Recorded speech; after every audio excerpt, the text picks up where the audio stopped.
Welcome to Tekedia Daily. Uh, my name is Ndubuisi, Ekekwe. I'll be speaking on the strengths and weaknesses of MTN in Nigeria. Please know that this is an updated video cast for this particular topic. The last one had a corruption. And so we'll begin by discussing the products of this iconic African company. MTN is really the leading mobile telephony company in Nigeria. It started when all these things started in early 2000s. MTN delivers a very solid cloud business to enterprises in Nigeria across different industrial sectors, from banking to oil and gas to financial services in the area of insurance and others. MTN has a strong voice and broadband service, becoming one of the pioneer companies actually in that specific sector. MTN also sells modems to small and medium-scale enterprises, enabling them to connect to the internet to do different services. They are pushing forward in the digital ecosystem. MTN is also big in devices. Imagine a scenario where you could buy Samsung, buy Nokia solutions, Motorola in MTN offices. So there are social investments. Over the years, MTN has made investments in companies like Jumia through the African Internet Holdings. And it continues to invest, trying for ways in order to diversify its portfolio from pure voice and data telephonic services. There is also VAS.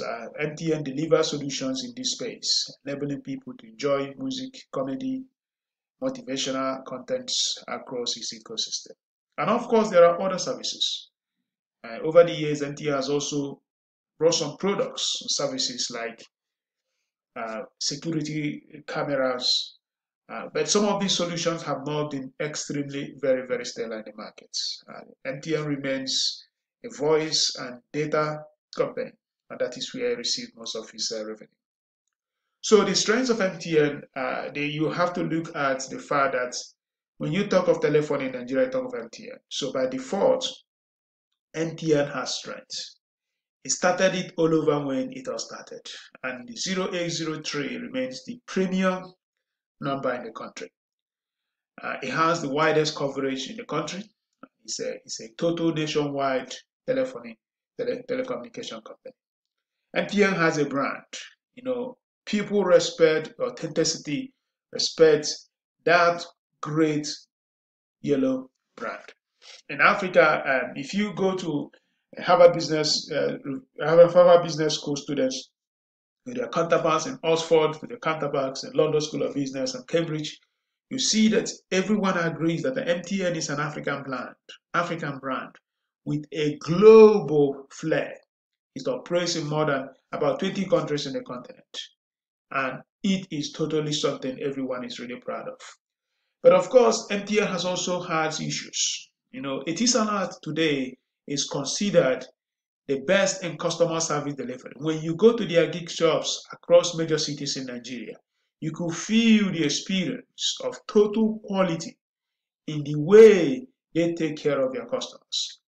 MTN has also gone into so many issues of regulatory compliance. Recently it was fined billions of naira as a result of lack of compliance in the registration of SIM cards in that country. But it's not just only that. It's not an isolated case. This company seems not just to have the capacity to cross the T's and dot the I's. And this is one big weakness that the company has to figure out how to find a lasting solution. And, in the area of innovation, you may not necessarily blame the market leader, because since MTN is a market leader, it may not necessarily try to innovate itself out of the competitive position. It happens most times. So other people just have to challenge it. And we have seen that, especially in the fact that until Glo came, Nigeria was on per minute billing, meaning that you spend the same amount of money for a 3-second call to a 59-second call. And of course, it has not been able to build an ecosystem. It has tried to build one for app. It has tried to build one for different other solutions, but MTN continues to struggle. So these are some of the weaknesses. But when you look at the business model, MTN is a very pragmatic institution. For them to have spent more than $200 million to get that license in Nigeria many, many years ago, it shows that right there in MTN Group headquarters in South Africa, they believe that risk is worth taking when you see a huge opportunity on the way. And also in the era of weakness, there is an existential threat from Elon Musk and co. People that are working in the satellite sector, there is this inherent risk that what MTN and other GSM companies do to CDMA companies, that satellites can actually do the same to them.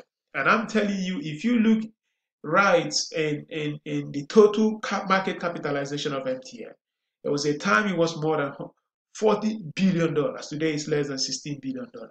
You will agree that this risk is absolutely inherent in the business cycle of this company. Of course, some of the laws in its share price could be associated with these struggles in Nigeria over regulatory compliance issue. But however, everyone believes that it is possible that the best years of these mobile telephony companies, of these telecommunication giants, are basically ahead of them. And you know this thing, that this is going to be a business that will give you a reliable revenue base. But unfortunately, you may not see that exponential massive growth driver that we saw at the early part of some of these companies. So it is just going to be making money, but it is not going to be growing at the pace that we have expected because of the risk coming from OTC, over the top players like WhatsApp and Skype, and the fact that the satellite companies are also going to challenge them in what they do across major Nigerian cities. You are listening to Tekedia.